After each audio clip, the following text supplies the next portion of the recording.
ये खतरा टलने वाला नहीं है। आने वाले सालों में भी फ्लडिंग होगी, हीट वेव्स आएंगी। इसी पर बात करने के लिए माहिर माहौलियात ज़ैनब नईम ने हमें ज्वाइन किया है, उन्हीं से बात करेंगे। ज़ैनब, आप मुझे बताएं, आप इस मौसमियाती तब्दीली के बारे में आपके पास क्या इन्फॉर्मेशन है?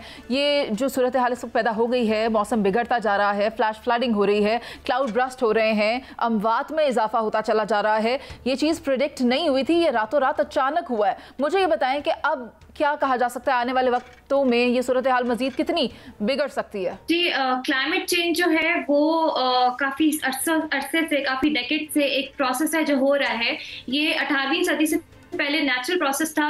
एटमॉस्फेयर में आपकी ग्रीन हाउस गैसेज होती हैं जो सूरज की छांव को ट्रैप करती हैं ताकि वो अर्थ का टेम्परेचर मेंटेन रख सके। लेकिन 18वीं सदी में जब अनचेक्ड इंडस्ट्रियलाइजेशन हुई, डेवलप कंट्रीज ने, जो कि आपका यूरोप, अमेरिका और ये कंट्रीज शामिल हैं, इन्होंने जब इंडस्ट्रियलाइजेशन की, कोल बर्न किया और ये फॉसिल फ्यूल बर्न किया, लंदन स्मॉग का इवेंट हो जाता है। उसके बाद साइंटिस्ट ने वार्निंग्स इशू करना शुरू की कि आप जो ग्लोबल ग्रीन हाउस गैसेज है उसके बैलेंस को अफेक्ट कर रहे हैं, और अगर इसी तरह चलता रहा, क्लीन एनर्जी ना यूटिलाइज हुई, तो आपका जो टेम्परेचर है वो क्रॉस कर जाएगा थ्रेशोल्ड को और आपका वेदर साइकिल डिस्टर्ब हो जाएगा। बर्फ पिघलना शुरू हो जाएगी, ग्लेशियर्स पिघलेंगे, बारिशों का ट्रेंड चेंज होगा, और सबसे ज्यादा वो ममालिक जो कि गरीब ममालिक हैं, जिनकी डेवलपमेंट नहीं हुई, वो अफेक्ट होना शुरू हो जाएंगे। तो ये क्लाइमेट चेंज है, और हमें inter governmental panel on climate change ने वार्न किया था इसके 6th असेसमेंट रिपोर्ट में कि साउथ एशिया का रीजन सबसे ज्यादा वल्नरेबल रीजन होगा। और इसके अलावा हमें यूरोपियन कमीशन सैटेलाइट डेटा ने इस दफा वार्न किया था स्प्रिंग सीजन में कि बारिशों का जो मॉनसून का जो ट्रेंड है पाकिस्तान, इंडिया, बांग्लादेश में, ये चेंज होगा, इरेटिक पैटर्न होगा, क्लाउड बस्ट हो सकते हैं, मामूल से ज्यादा बारिशें मुतवक्को हो सकती हैं। So this is not something जो हमें पता नहीं था। हाँ, लेकिन ये जो इसका जो क्वांटम है डिजास्टर का, जो क्लाउड बस्ट और जो जिस किस्म की ट्रिगर हुई है वार्मिंग, इसके लिए शायद हम लोग प्रिपेयर्ड नहीं थे और हमारे पास कैपेसिटीज भी नहीं थी कि हम प्रिपेयर कर सके। अच्छा क्लाइमेट चेंज। ज़ैनब, मैं चाहती हूँ जरा इसे आप आसान कर दें। ज़ैनब, मेरी अगर आपको आवाज आ रही है तो मैं चाहती हूँ आप इसे जरा मजीद आसान करके बताएं और हमें बताएं कि ये खतरा टलने वाला है या नहीं, और ये कितना बड़ा थ्रेट है। देखिए, क्लाइमेट चेंज ये सिचुएशन है क्लाइमेट इमरजेंसी की, पूरी दुनिया इसकी लपेट में है। पाकिस्तान एक वाहिद मुल्क नहीं है जो इसकी लपेट में। आपने देखा चाइना में भी सैलाब आया, अमेरिका में भी सैलाब आए, यूरोप में भी heat waves I. So this is not के सिर्फ पाकिस्तान अफेक्ट हो रहा है। मसला ये कि हम डेवलपिंग कंट्री हैं, हमारे पास वो इंफ्रास्ट्रक्चर, वो साइंस, वो चीजें मौजूद नहीं है, जिसकी वजह से हम थोड़ा सफर कर रहे हैं। ये खतरा टलने वाला नहीं है। आने वाले सालों में भी फ्लडिंग होगी, हीट वेव्स आएंगी। लेकिन एक चीज है, जो कुछ इंडिकेटर्स है हमें पता होने चाहिए, जैसे जब शदीद गर्मी पड़ती है और नमी का तनासुब अगर ज्यादा होता है तो उस साल बारिशें मामूल से ज्यादा मुतवक्के होती हैं। So this is a common indicator. इसके अलावा हमारी ऑन ग्राउंड मिस गवर्नेंस की वजह से ये डिजास्टर मजीद बढ़ सकता है, एग्जैस्परेट हो सकता है। जैसे कि जंगलात की कटाई, अगर हम जंगलात काटते जाएं पहाड़ों से, तो ये जो रेले होते हैं सैलाब के, इनके आगे बैरियर नहीं होता और वो तेजी से नीचे आते हैं। फिर दरिया के गुजरगाहों पे कंस्ट्रक्शन, अगर हम वो कंस्ट्रक्शन करें तो दरिया अपना रास्ता लेने वापस आएगा। बेशक आज दरिया एक सूखा हुआ है, लेकिन जो उसका रास्ता है, जो फ्लड प्लेन है, उसका राइट ऑफ वे, ठीक है, ये तमाम रीजंस हैं। आपने ज़ैनब कॉजेज और रीजंस को एनलाइटन जरूर कर दिया, लेकिन मैं आपसे ये नहीं जान पाई कि ये सिलसिला रुकने वाला है या नहीं और ये कितना बड़ा हो सकता है। लेकिन मैं चाहती हूँ कि मैं शहजाद हुसैन भट्ट साहब से ये बात जरूर पूछूं। भट्ट साहब, आपको भी तो कल एक कॉल मौसूल हुई थी जिसपे आपको बताया गया था कि असल में मंजर देखा क्या गया है, तो मैं चाहती हूँ आप वो मंजर हमसे शेयर करें। हाँ मुनीज़े, आप दुरुस्त फरमा रही हैं। असल में अगर आप मेरी असल में एक मेरा वहाँ पर एक दो दोस्त हैं, इसमें एक मेरे दोस्त हैं जो उस वक्त मौजूद थे और उनके सामने वाक़या हुआ है। अगर आप इसको कंपैरिजन करें ना, 8 अक्टूबर 2005 में जब ज़लज़ला आया था, 1 लाख से ज़ायद अफराद उस वक्त भी जामे शहादत नोश कर गए थे। जी जी। इस वक्त जो है यहाँ पर सूरत हाल ये है, मिसाल के तौर पर बस्ती की बस्ती मुनीज़े उड़ गई है, सफा हस्ती से मिट गई है। एक शख्स जो मेरे दोस्त राव साहब ने मुझे बताई है ये बात कि उसने अमाम मस्जिद है अपने घर वालों को फ़ोन किया और उसकी बात हुई है, और उस बात में उसने कहा फौरी तौर पर घर का सामान उठाकर निकलो यहाँ से। ठीक 4 मिनट बाद उसने 3 मिनट बाद दोबारा फ़ोन किया, फ़ोन किसी ने नहीं उठाया, मोहलत नहीं मिली, पानी नहीं दी। मुझे ये समझ नहीं आ रही, मेरे जो वहाँ ऐनी शाहिद है वो ये बताते हैं कि हमने बारिश जो देखी है वो बारिश नहीं है, वो तो कहते हैं हमारी समझ से बालातर है कि अगर जब हम बचपन में यूं पानी लिया करते थे बारिश का तो ये हमारा हाथ भरता था। वो कहता है हम 1 सेकंड के लिए यूं करते हैं, यानी कि हवा में सैलाब है। वो कहता है कि बारिश उड़ रही है, वो ये नहीं कहता कि टप टप टप पानी गिर रहा है, नहीं, वो कहता है सैलाब जो है वो आसमान से यूं गिर रहा है और उसकी हैवी, इतना हैवी है, हैवी ऑफ द हैवी जिसको आप कह सकते हैं, उस किस्म का पानी जिसको मतलब बयान अल्फाज में नहीं किया जा सकता। लेकिन आखिरी बात मुनीज़ सिर्फ ये है, मैं तमाम अहबाब से इस चैनल के ज़रिए दरख्वास्त करूँगा, प्लीज़ आइंदा आने वाले दिनों में अपने बच्चों के साथ कोई टूर मत बनाएं और तमाम अफराद अपनी नमाजों में दुआ करें, क्योंकि इस्लामाबाद की तरफ जो हैवी बारिश का इम्कानात नजर आ रहे हैं और जो बलोचिस्तान में आ रहे हैं, अल्लाह पाक मेरे मुल्क की खैर करे। हालात पाकिस्तान के लिए मुनीज़ अच्छे नहीं है। मैं यही जानना चाह रही थी सलमान आबिद साहब से। सलमान साहब, आपके पास क्या इत्तलात हैं, कौन कौन से इलाके हैं जिन्हें हाई रिस्क एरियाज करार दिया गया है? एक तो व्हाट्सएप ने भी रोशनी डाली कि ये पोटोहार वाला एरिया है, इस्लामाबाद, पिंडी, लेकिन पंजाब को थ्रेट्स हैं, तो आपके पास क्या खबर है? जी, बाकायदा आज अखबारात में देखें ना तो बाकायदा एक्सपर्ट्स ने थ्रेट जारी कर दिए हैं, पंजाब के हवाले से, इस्लामाबाद, पिंडी के हवाले से और बाकी कोई बलूचिस्तान के हवाले से और दीगर ममालिक, दीगर मुल्क के जो दीगर शहर है उसमें भी। अब सवाल ये है, जो सवाल उठाया है डॉक्टर ज़ैनब ने, और मैंने कल भी कहा था कि ये जो हमारे एशियाई ममालिक हैं, इनको ये चैलेंजेस हैं माहौलियाती आलूदगी के, इनके पास कोई जॉइंट मैकेनिज़्म नहीं है कि हमने इन चीज़ों को कैसे डील करना है। और ख़ुद डॉक्टर ज़ैनब ने भी कह दिया कि पाकिस्तान को जो करना चाहिए था अभी तक हमारी उस प्रायोरिटीज़ में वो चीज़ें उस तरह से नहीं आई हैं।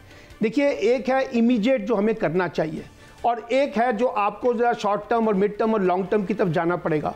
मैंने कहा था कि क्लाइमेट चेंज के ऊपर हमें एक बड़ी लार्जर इन्वेस्टमेंट करनी पड़ेगी पाकिस्तान को बतौर अपने गवर्नेंस मॉडल के अंदर, और जब तक आप इसके ऊपर नहीं आएंगे आप ये चीज़ें ठीक नहीं कर सकेंगे।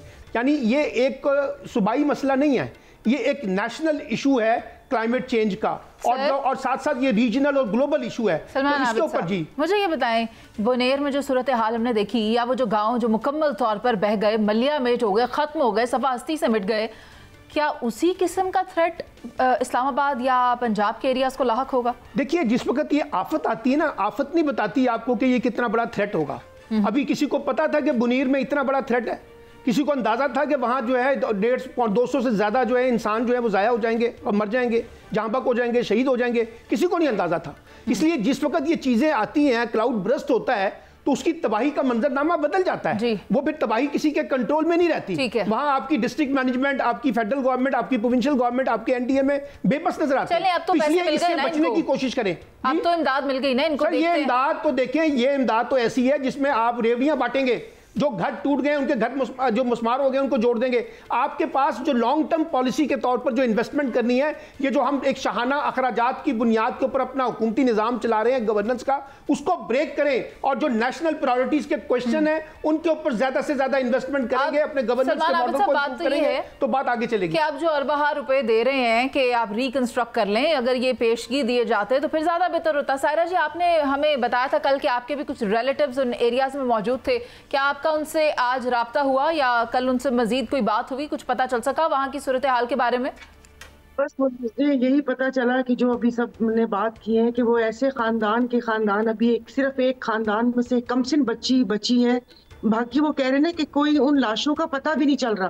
पूरी जो मलबे हैं, जब वो मलबा हटेगा फिर पता चलेगा कि उस मलबे के नीचे क्या है। बस यही है कि खुदा पाक से दुआ ही कर सकते हैं। और जिस तरीके से अभी सलमान आबिद साहब ने कहा, भट्ट साहब ने कहा, डॉक्टर ज़ैनब ने कहा कि ये अब हमें खुदा के वास्ते आंखें खोल के आगे के लिए प्रिकॉशंस लेने चाहिए, क्योंकि जिस वक्त मैं गवर्नमेंट में थी तब भी मैं देखती होती थी क्लाइमेट चेंज की बड़ी मीटिंग्स होती थी और बड़े दौरे होते थे, लेकिन उसका क्या नतीजा है वो हमने नहीं देखा ना तब, और अब जो नताइज है वो आप और हम भी देख रहे हैं कि जिस वक्त ये पूरा ये रीजन इस थ्रेट में था कि क्लाइमेट चेंज होगा और ये तमाम चीजें होंगी, तो कुछ तो प्रिकॉशंस लेने चाहिए थे। ऐसे थोड़ी कि आप उसके बाद ऐलानात करते फिरे कि 20 लाख रुपए जो जहां बहक हो गया उसको और उनके घर बना देंगे, कारोबार जो जाने चली गई है वो वापस नहीं आ सकती। और क्या आया हम हर 2 साल बाद ये सारी एक्सरसाइज रिपीट करेंगे? वो बलोचिस्तान में हो, वो सिंध में हो, वो यहाँ पर इस हो, तो कुछ सोचना चाहिए। मैं तो आप बात कर रही थी और मैं खौफ में अब आप कहेंगी बात कहाँ से कहाँ लेगी, मैं तो अपने कराची का सोच रही थी। समंदर अगर वापस पलट आया अपनी जगह लेने के लिए तो हमारा क्या होगा? तो खुदा के वास्ते ये अब सोचना चाहिए। मैं नारायण कागान गई थी, वहां पर तो मैं खौफजदा होगी कि ये ठाठे मारता हुआ दरिया और साथ ही वहां पर जो लाइन से होटल्स की कतार है और जो वहां पर है, कोई पूछने वाला ही नहीं है कि इस कुदरती खूबसूरती को खराब कर रहे हो, आप दरिया के रास्ते रोक रहे हो, क्या हो रहा है। ठीक है सायरा जी हमारे साथ क्योंकि ज़ैनब मौजूद हैं और ज़ैनब इसके ऊपर बहुत अच्छे से लिखती भी हैं, मैं चाहती हूँ कि ज़ैनब से जान सकें। ज़ैनब, आपने तो इसके ऊपर बहुत बार लिखा है, हुकूमत को भी आपने वार्न किया है मौसमियाती तब्दीलियों के हवाले से, क्लाइमेटिक चेंजेस के हवाले से, मुझे बताएं क्या वो सब बेसूद रहा? देखिए, बात ये कि ये जो आपकी ये जो फ्लड प्लेन इंक्रोचमेंट है, ये हाउसिंग सोसाइटीज जो ड्रेनेज प्लान्स नहीं देती एक्सेट्रा, ये सारी कोई आज की नई बात नहीं है, ये डेकेड्स की मिस प्लानिंग है और आप किसी एक गवर्नमेंट को ब्लेम नहीं कर सकते। हाँ, लेकिन अब आपको वे फॉरवर्ड देखना है कि गवर्नमेंट इसके लिए क्या करती है। अब मसला वही पड़ रहा है कि इन हाउसिंग सोसाइटीज को एनओसीज इशू हुए हुए हैं, अर्बन रेजिलियंट डेवलपमेंट है ही नहीं और ड्रेनेज प्लान्स है ही नहीं, कंस्ट्रक्शन, वही समंदर वाली बात भी वो सही कर रही है कि हम इतना ज्यादा आगे तक फैला रहे हैं तो किसी दिन समंदर ना वापस आ जाए। She is right about it.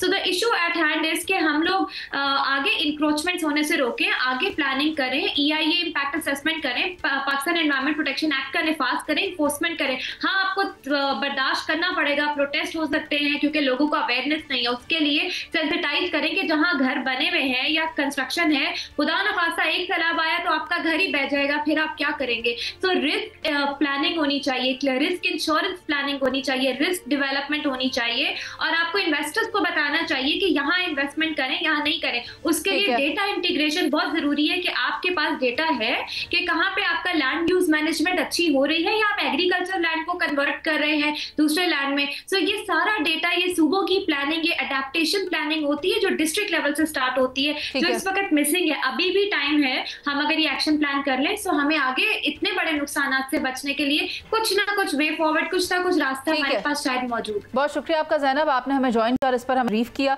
लेकिन बात यही है कि वो जो मंजर हम देख रहे हैं, विजुअल्स जो हमारे पास आ रहे हैं, हम देख रहे हैं, मेरे पास अल्फाज नहीं है वो बयान करने के लिए कि मैंने एक दरख्त के ऊपर एक छोटे से कमसिन बच्चे की लाश देखी है जो लिपटी हुई थी गर्द में, मट्टी में, और ये आइडेंटिफाई करना मुश्किल था कि ये आखिर कोई गन वगैरह मौजूद है या इकट्ठा हो गया या ये कोई बॉडी है। लेकिन जब उस पर से वो कचरा हटाया गया तो फिर उसके नीचे से जो मासूम सा गर्द में लिपटा हुआ बच्चे का चेहरा देखा तो वो बयान करने के लिए मेरे पास अल्फाज नहीं है।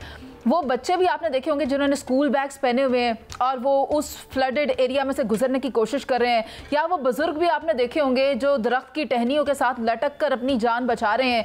आखिर ये सब कुछ हमने कब तक देखना है? मैं एक बार फिर से कहूँगी कि मुझसे ये देखे हुए मंजर नहीं देखे जाते।